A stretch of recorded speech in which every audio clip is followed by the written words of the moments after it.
Hi, this is Sherry from Books and Radio Plays. I decided to do a video on why I'm the only one on YouTube who loves tie-ins to movies, TV.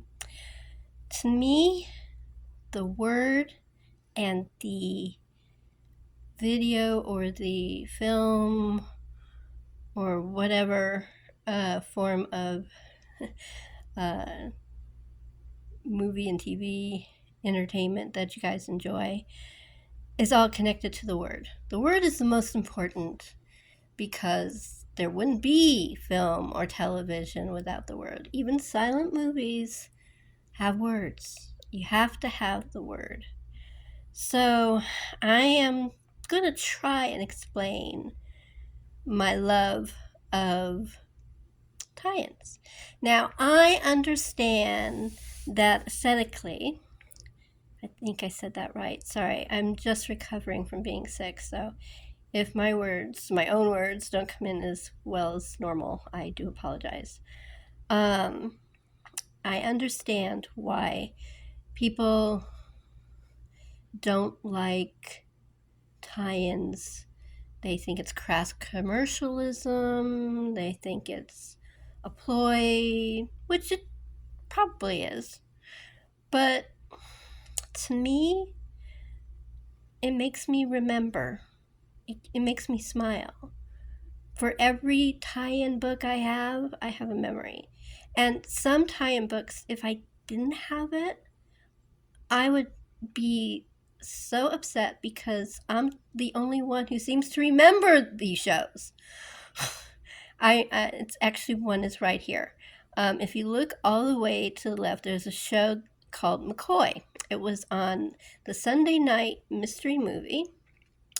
And we were only able to stay up for the Sunday night mystery movie on holidays like summer vacation or Christmas vacation or Easter vacation because they were late. They were on late. And the first season of the Sunday night mystery movie was Columbo, which I'm sure everybody knows, and Macmillan and Wife, which maybe not everybody knows, but there more people know that than that ever heard of McCoy. Now, McCoy star Tony Curtis, who hopefully you know, was a movie star, mostly from the Golden Age. He also did a lot of TV movies in the 70s, 80s, and 90s. He was a very good actor, but because of his Brooklyn accent and being put into Sword and Sand movies, they made fun of him a lot. But really, if he was put into a movie that he was cast right in, he was very good. Anyway, no one remembers this TV series. If I did not have this TV tie-in, there would be no one in the world who believed me that this TV show existed. There were only 4 episodes, and you cannot find them. You can find the promos for them on YouTube, but you cannot find them. And that annoys me so much because I'd like to see one of them. Actually, this book is a novelization of the first episode. So I have that. So I want to see one of the other 4. But I can't because I can't find it, which just makes me so sad. Okay, now the next book it's kind of interwoven in my life in a way that's really kind of interesting. When I was 15 and a half, I got a job at Universal. And I worked, the first part of my job was working in the parking lot. Worked there for about 2 seasons, and then next year I was in the entrance of Universal Studios. And so I saw the trailers a lot. I mean, a lot. I saw the trailers constantly. And if I was turned away from it because I was handing out my pamphlets that I was giving to the people coming into the tour, I heard it over and over and over. One that intrigued me was Somewhere in Time. First of all, it had Christopher Reeve, who had just done Superman. It also had Jane Seymour, who was in Live and Let Die, which came out before. And it had the great Christopher Plummer from Sound of Music. And I'm like, I gotta see this movie. Anyway, so one of the perks at working at Universal is you get to go see previews, but mostly tour guides get to see previews, and I wasn't a tour guide yet. So, like after a week of seeing it, I was a little depressed, and I went into the employee room and I looked on the wall to see the movies, and I'm sure that they did have it, but it was just for tour guides. To my shock, they had it open for everybody. It was that Saturday. So I drove my moped from school to Universal. And my parents didn't like me to work any later at night than I had to. Usually I didn't have to work late at night. And since it was holidays only that I was working, it was pretty controllable. Christmas, my father took me to work and picked me up because it just got too dark at night at Christmas holiday. But Easter and summer, I drove myself on my moped. Well, it was the next day because this was Friday, and I called home to see if my father was home yet. And he was. And I asked him if I could go, would you take me to work and pick me up, because they have a movie that I'm actually able to see, and it's not just for tour guides. Is it okay? And Dad said, sure. And he took me. I saw the movie, and I fell in love with it. I mean, and right after I worked Sunday, and so the next day I went on one of my breaks to the book area of, they have, I don't know if you've ever been to Universal. Even way, way back then, they had a lot of shops, and they had all the books that were coming out that were Universal movies. So I picked up this tie-in, which I think is kind of pretty. It's part of them falling in love, and it has the watch, and it's a very important watch. So I got to see it. And then, sadly, I guess it didn't become a hit because I think Universal didn't advertise it right. They advertised it sort of like a comedy, romantic comedy, and it's not a romantic comedy. Anyway, so it kind of disappeared for a little while, and then cable came, and it came back, and I was so happy because then my parents and my brother finally got to see it, and everybody liked it. And my dad said, what idiots, why didn't they advertise it as a time travel, like the Time Machine? Why did they do it as a romantic comedy? And I'm going, I don't know, powers that be. And so I got into fandom. What a surprise. Of Somewhere in Time. They had a newsletter. Unfortunately, I was never able to go to the weekends that they had because it was in Michigan and I lived in California and just couldn't afford the time away from work. I was working at a mall at the time. I was a photographer at JCPenney's, and that was what when I wasn't working at Universal, I was working as a photographer at JCPenney's. I love that job. We took pictures of babies and stuff. It was fun. Anyway, so I really loved it, and we went on vacation to San Diego, and we weren't staying at the Dell, but Del Coronado Hotel. Um, it was where this book, Somewhere in Time, or Bedtime Return, which was the original book, was actually set. And I read it for the first time where it was set. God, I was swept away. It's so amazing to read a book at the actual location where it was set. Just, oh, if you ever get an opportunity to do it, do it. So that was my second thing. And then about 10, 15 years later, Richard Matheson, who wrote the book, great writer. He was a science fiction and fantasy writer. He did a lot of time travel stories. He worked on the Twilight Zone. He did a lot of Twilight Zone. He did a lot of my favorite Twilight Zones.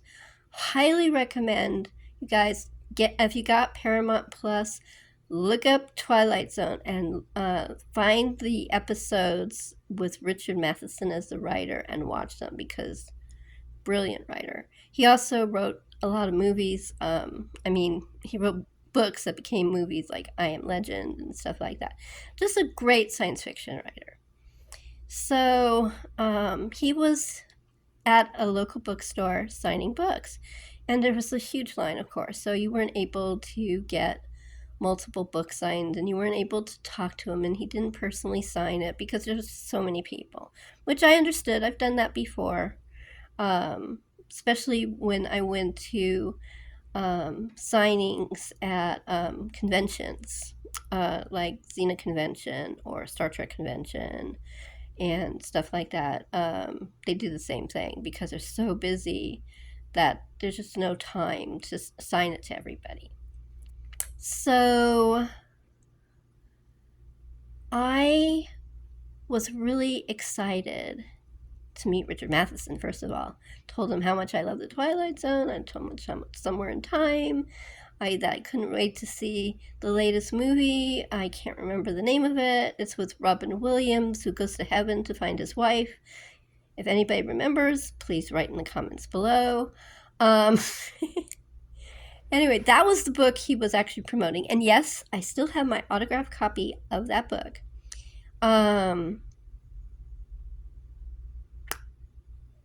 But it's not a tie-in book. It's a regular book because it just came out when I got it. And I just took my Somewhere in Time book on the chance that he might sign it. And he did. It was really nice. I said, I know it's against the rules, but would you mind signing my Somewhere in Time book? And he said, sure. And he signed it. And he goes, what do you think of it? I go, it's one of my favorite books, and I love it. I'm sorry. I go, I'm sorry. It's my second favorite time travel book. He goes, well, that depends. What's your first? And I said, The Time Machine. He goes, okay, that's good taste. I'll accept that. Which I thought was really sweet. So that is my little saga with the middle book and why that particular book means everything to me. Now, Jungle Book next to it was not so complicated. We went to see it at the drive-in. We went to see a lot of Disney movies at the drive-in. We had one of those old-fashioned station wagons with wood or fake wood on the sides that opened up in the back, and my mom and dad put a bunch of blankets down and a sleeping bag and all the blankets on top, and so it was nice and soft. And we went in our pajamas, and that's how we saw, I'd say, 50% of the Disney movies we saw. So we saw Jungle Book. And Dave and I my brother, we're both crazy about it. And Dad, who drove a lot, used to get a lot. back then they had full service gas stations, which meant you didn't get out of the car. They did everything. They washed the window, they give you the gas, they washed the windows, they checked the tires, they checked your oil, they did everything. They also gave you promotional stuff. And this was one of the promotional things. It was a special thing that they had. I also got a wonderful World of Disney record that has all of like Mary Poppins and Jungle Book and all the different things. He also got that as a promotional thing at a different time. So, to me, it all hooks up. And I was a little girl. So, I mean, I was influenced to like tie-ins way early. The next tie-ins were from, oops, there, stable, sorry. Okay, the next tie-ins are from one of my favorite TV shows and two of my favorite movies. Now, hold on just 1 second. Okay, that's better. So, see, the Romancing the Stone one didn't have the picture in front, so I had to turn it around so you could see all the pictures. I might as well start with that. Romancing the Stone, I did not see the movies. I saw it on cable. God, I loved it. It was one of my favorite movies. It was about a writer who was shy.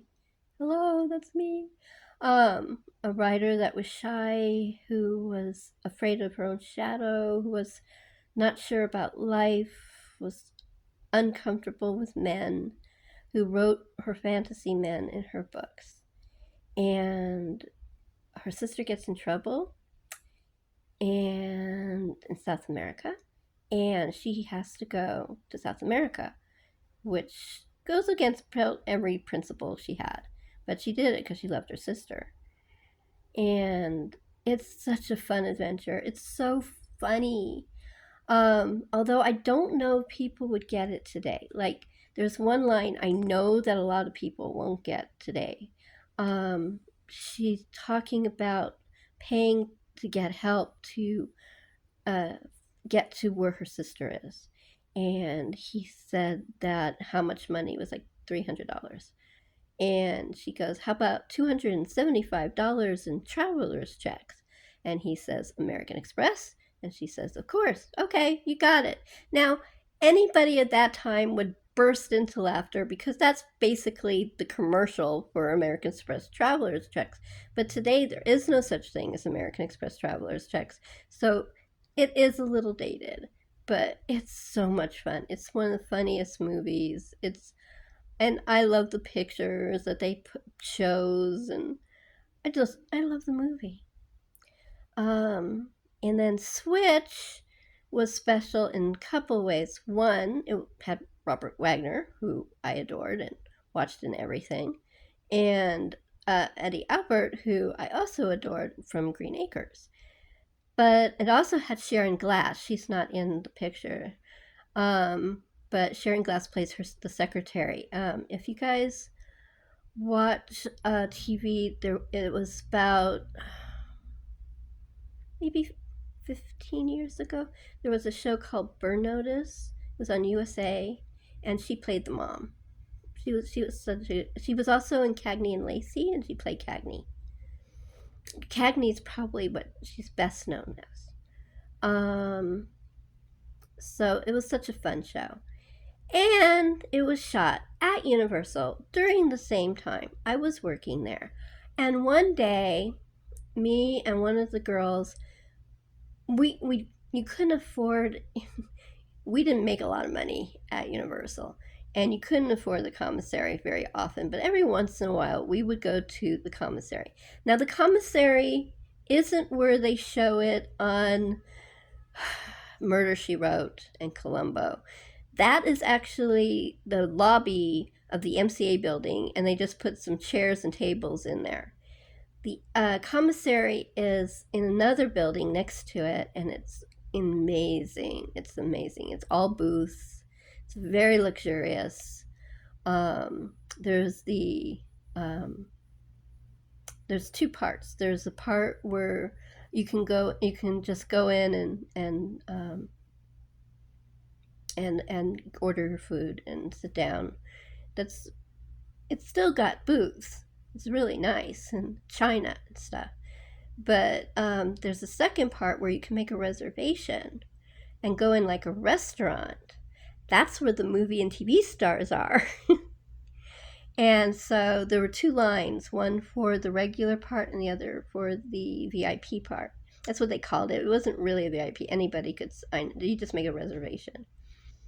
And we were waiting in line. We were behind Robert Wagner and Eddie Albert.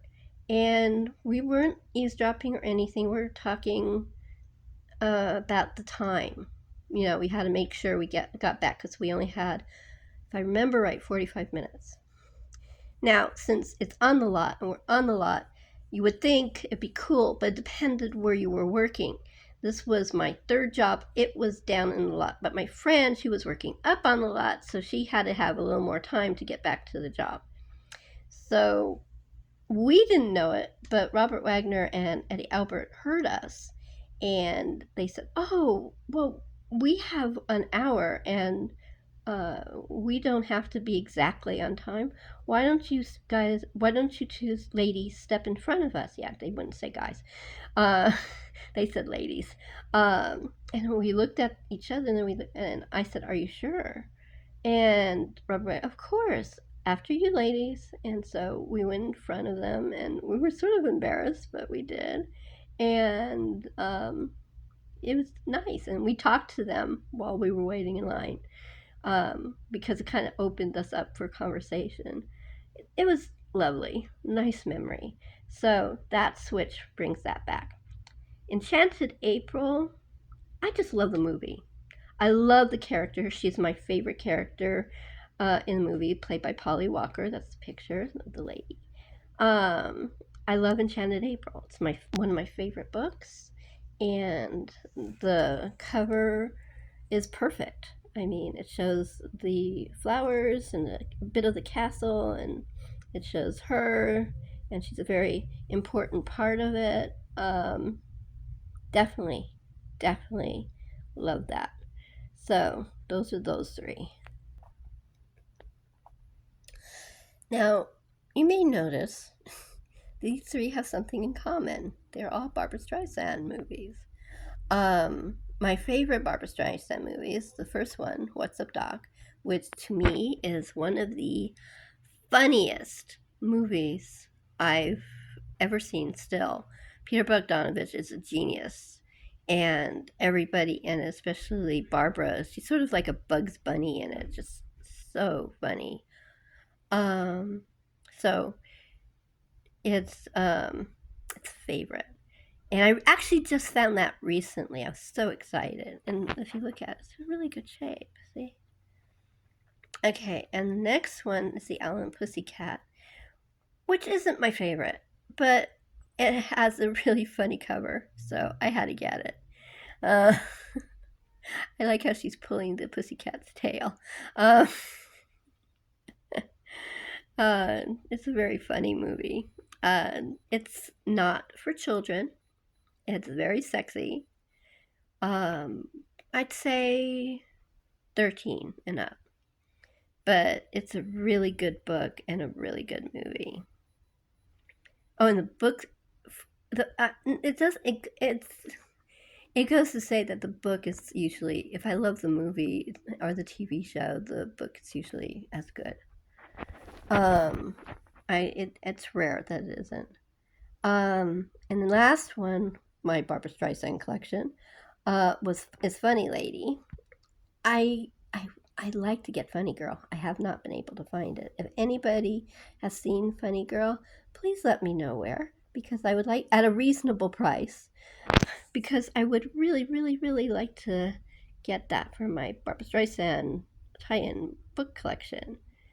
But all of these, they all mean something, because I happen to really like Barbra Streisand. These are all new to my collection. Oops, hold on a minute. I had to turn it around so you could see um, the film footage picture of Tea House. Sorry about that. I'm still sick, so I was coughing, so I may have to do that every once in a while. Okay, so might as well start with that.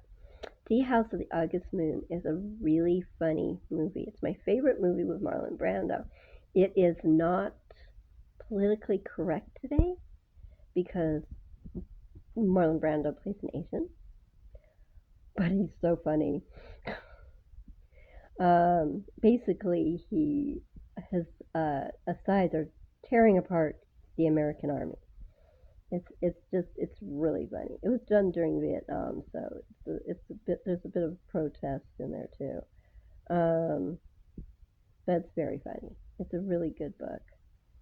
Um, and then the next one, it really doesn't need any help. Ian Fleming's Moonraker.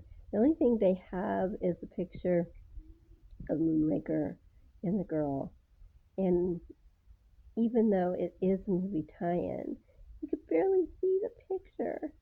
Um, they have pictures on the back, but they're so tiny. They're as big as my pinky. So unfortunately, I can't really show. It's not in great condition. You can see the rip on the spine and stuff. But I wanted to get Moonraker. The last one I'm actually reading right now. It's The First Man on the Moon by H.G. Wells. It's a movie tie-in.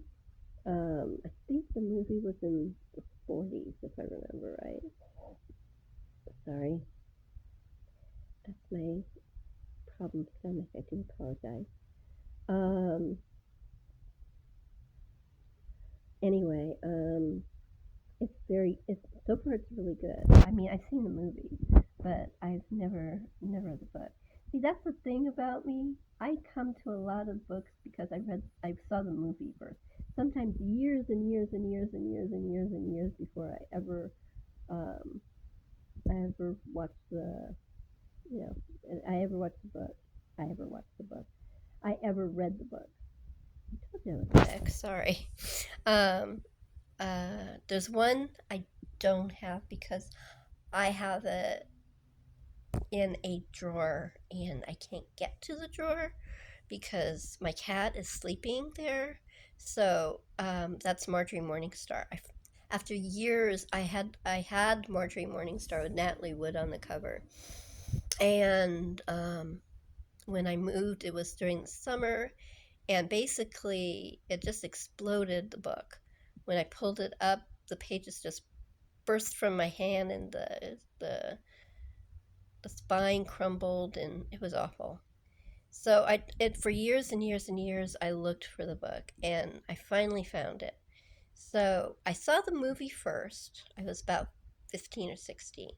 And then I got the book at a swap meet, which tells you it was already used. And so, yeah, I mean, they don't last forever. But I did get the exact same book, so somebody got it, so it didn't destroy itself. Um, but yeah, it's the same category. Um, this is years and years. I saw this movie about 10 years ago, and years later, I'm finally reading the book. It's really hard to find some books. Um, you know, everybody knows War of the Worlds and the Time Machine, but to get something like First Men in the Moon, it's really hard to find it at a reasonable price. So I was excited to get this book. You may recognize these franchises. I'm a big fan of all three. And so I don't have big stories to tell about them because I just recently found these online. I didn't even know about the Indiana Jones one until very, very, very, very recently. They were talking about these paperbacks with pictures in them and stuff like that. And I fell in love. Well, first of all, Indiana Jones and the Last Crusade is my favorite Indiana Jones. And I love the cover of this. It's so great. Um, and Relics, I had pulled for Star Trek Summer, and I didn't get to read it yet. It wasn't that I didn't want to read it, I just didn't have time. And Doctor Who, I didn't know that they made these until I saw it on Jules. He's got a site. It's about his penguin collection, but it's also about other collections. But I think the name of it is under Penguin. And his name is Jules, and I'm blanking out on his last name. Jules Bird, I think. Anyway, that's how I found out about that. So, aren't they cool? Okay. And these are books about, well, two of them are classic, and one I just really like the cover. Um, uh, One is Sense and Sensibility.